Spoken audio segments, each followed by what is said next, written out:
Hello everyone, good morning to all of you.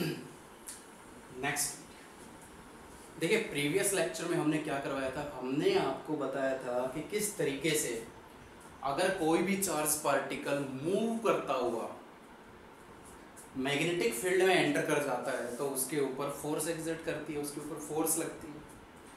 और वो force किस तरीके की होती है? वो फोर्स होती है परपेंडिकुलर डायरेक्शन में। उसका मैग्नीट्यूड क्या होता है? उसका मैग्नीट्यूड होता है QVB साइन थीटा। ठीक है, साइन थीटा क्या था? And theta is the angle between the velocity and magnetic field. ये हमने पढ़ा है कब? ठीक है, और हमने फोर्स की डायरेक्शन भी फाइंड आउट की थी with the help of different methods like right hand palm rule, Fleming left hand rule, right hand screw rule। ठीक है, इस तरीके से आज हम इसके ऊपर कुछ एक ज़्यादा तो नहीं आते इसके ऊपर इतने खास न्यूमेरिकल्स, कुछ एक एग्जाम्पल्स है मेरे पास, वो देख लीजिए फटाफट। ठीक है, तो पहला ऐसा कुछ एग्जाम्पल है कि एक इनफाइनाइट वायर है और कुछ डिस्टेंस पर एक चार्ज पार्टिकल ऊपर की तरफ मूव कर रहा है। ठीक है, ऊपर की तरफ मूव कर रहा है। आप इसको मान लीजिए नीचे की तरफ ये मूव कर रहा है v स्पीड से। ऊपर मान लीजिए कैसे किसी भी तरीके का ये एग्जांपल आपको दे सकता है। ठीक है, और इसमें क्या गिवन है? इसमें वो बोल रहा है कि 1 कूलम चार्ज यहाँ पे रखा हुआ है और डिस्टेंस दे दिया यहाँ से यहाँ तक 4 मीटर का ये डिस्टेंस उसने दे दिया। और ये इनफाइनाइट वायर है, 4 मीटर दूर एक चार्ज है, नीचे की तरफ मूव कर रहा है, रखा हुआ नहीं है, मूव कर रहा है। तो हमें फोर्स निकालनी है इस चार्ज के ऊपर कितनी फोर्स लगी। करंट की भी वैल्यू इन्होंने दे दी, दैट इज 5 एम्पियर करंट इसमें से फ्लो कर रहा है। ठीक है, तो आपको मालूम होना चाहिए कि फोर्स हमें फाइंड आउट करनी है। Find force on charge particle. तो हमें मालूम है भैया कि QVB साइन थीटा होता है। Q मालूम है, V नहीं मालूम। ठीक है,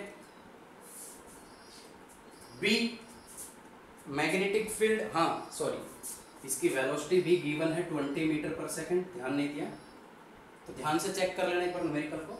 वेलोसिटी भी गिवन है, चार्ज भी गिवन है, मैग्नेटिक फील्ड नहीं मालूम।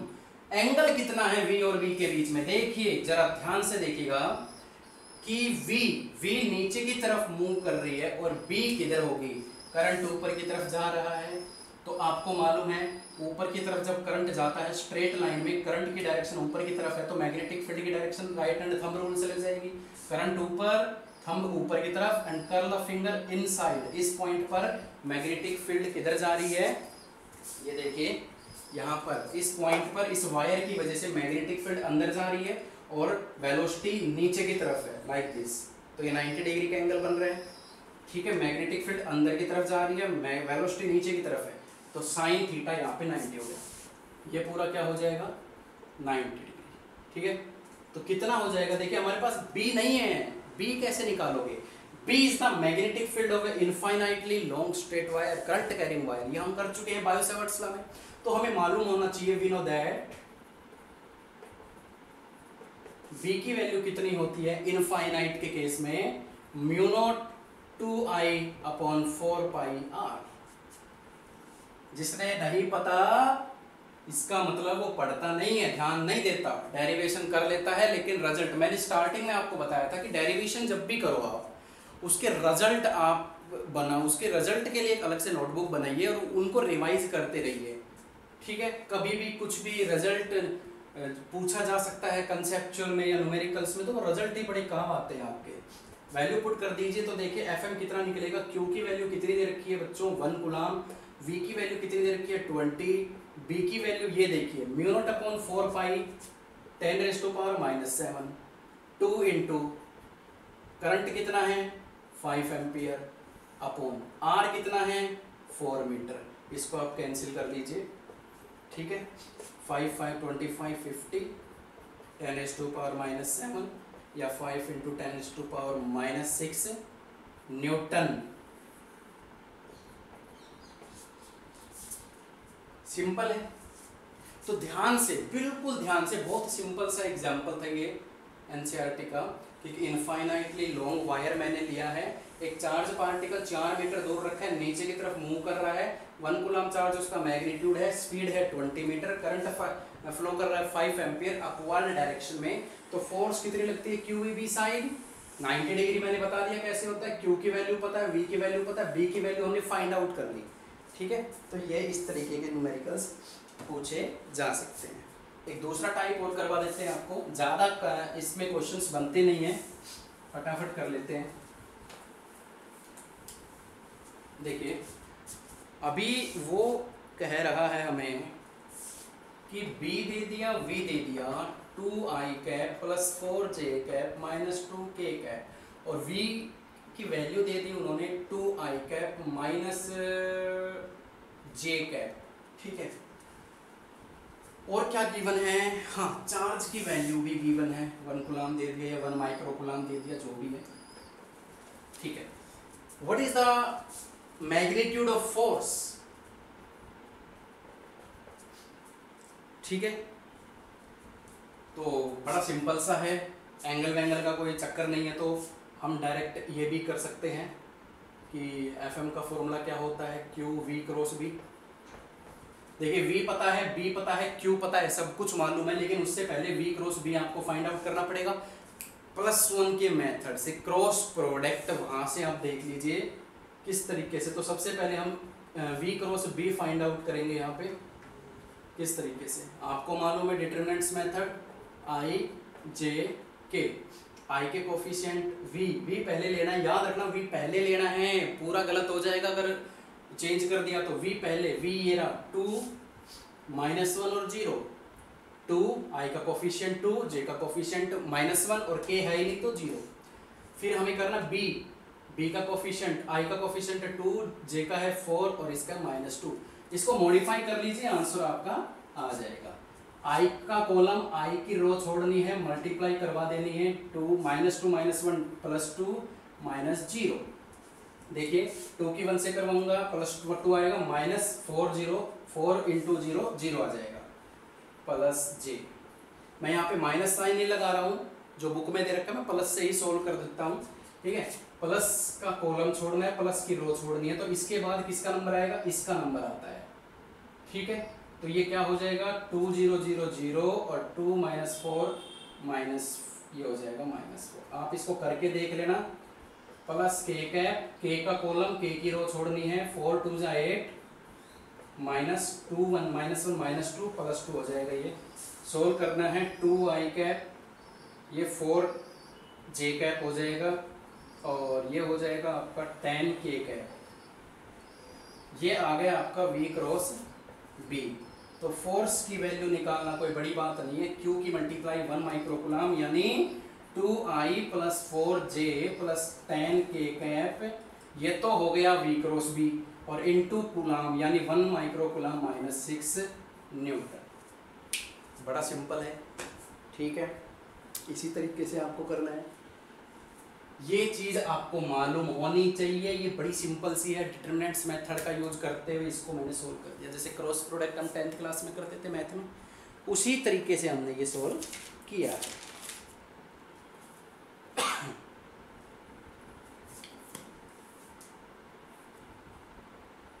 नेक्स्ट आता है इसमें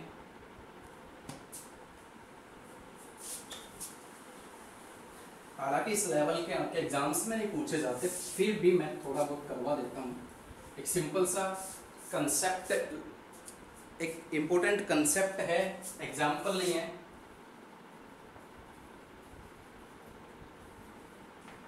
related to moving charge in a magnetic field, तो ध्यान से देखिएगा।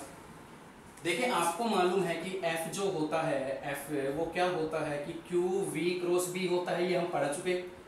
इसका मतलब क्या है कि जो F है वो V के भी परपेंडिकुलर होता है और B के भी परपेंडिकुलर होता है, मालूम है आपको।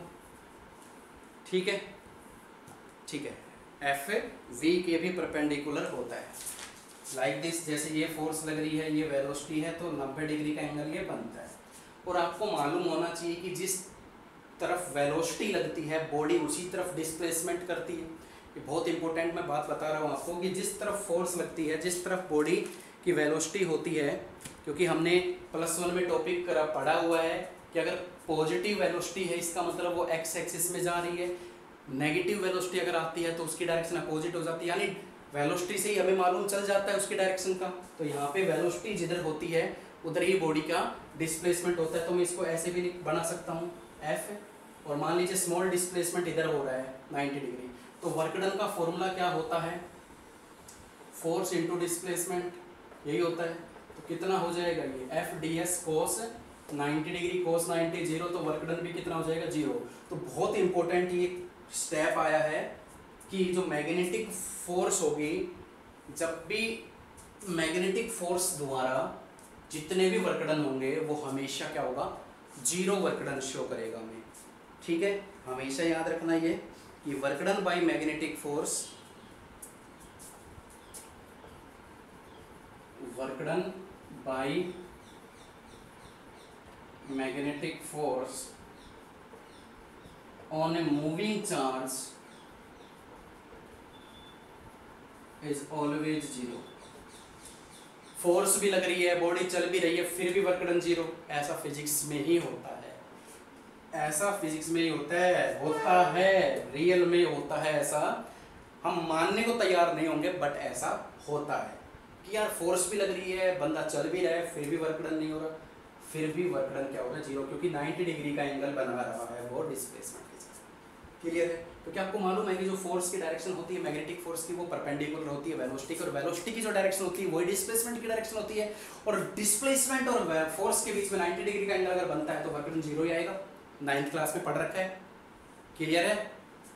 चलिए, अब अगर वर्क डन 0 आ गया बच्चों, तो देखिए क्या एक चीज और क्लियर होगी आपकी यहाँ से कि अगर वर्क डन 0 आ गया तो आपने वर्क एनर्जी थ्योरम पढ़ी है कि नॉन +1, बहुत इंपॉर्टेंट, वर्क एनर्जी थ्योरम। क्या होती है वर्क एनर्जी थ्योरम? कि जो एनर्जी होती है वो किसके बराबर होती है, यानी जो वर्क डन होता है